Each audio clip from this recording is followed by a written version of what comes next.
اللهم إني أعوذ بك من الهم والحزن وأعوذ بك من العجز والكسل وأعوذ بك من الجبن والبخل وأعوذ بك من غلبة الدين وقهر الرجال.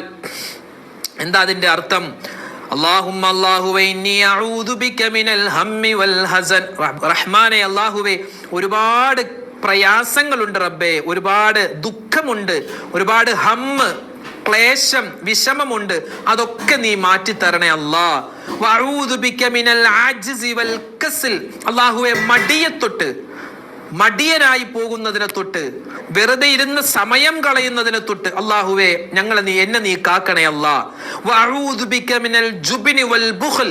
റഹ്മാനെ, ഒരുപാട് സമ്പത്തുണ്ട്, പക്ഷേ അത് ദീനിന് വേണ്ടി ചിലവഴിക്കാൻ സാധിക്കുന്നില്ല, ബുഖുലാൻ, പിശുക്കാൻ, അതിനെ തൊട്ട് നീ കാക്കണേ അല്ലാ.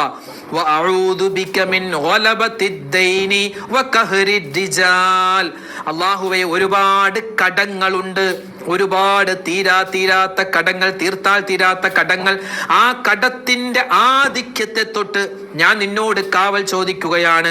വഖഹരി റിജാൽ. അല്ലാഹുവേ, ഈ കടക്കാരായ ആളുകൾ വന്ന് അവരുടെ ആധിപത്യം ഞങ്ങളിലേക്ക് സ്ഥാപിക്കുന്നതിന് മുമ്പ്, ചില ആളുകളുണ്ടല്ലോ, കടം വാങ്ങിച്ചിട്ട് കടം കൊടുക്കാൻ പറ്റാതെ വരുമ്പോ ആ കടം വാങ്ങിക്കപ്പെട്ട ആള് വന്ന് അവരുടെ വീട് സാധനങ്ങൾ കൊണ്ടുപോകുന്നു, അല്ലെങ്കിൽ വീട്ടിൽ നിന്നും ആട്ടിപ്പായിക്കുന്നു, ബാങ്കിൽ നിന്നും ജപ്തി എന്നൊക്കെ നമ്മൾ പറയില്ലേ, ആ ഒരു രീതിയാണ്. അല്ലാഹുവേ, വഅഊദു ബിക മിൻ ഗലബത്തിദ്ദൈനി വഖഹരി റിജാൽ. റഹ്മാനെ, വലിയ കടം, ഗലബത്തിദ്ദൈൻ, വലിയ കടത്തെ തൊട്ടും, അതുപോലെ തന്നെ ആ കടക്കാര് വന്ന് ഞങ്ങളോട് കർക്കശ്യം കാണിക്കുന്ന ആ ഒരു സ്വഭാവത്തെ തൊട്ടും അല്ലാ നീ ഞങ്ങളെ കാക്കണേ എന്നാണ് ഈ ദുആഇന്റെ അർത്ഥം.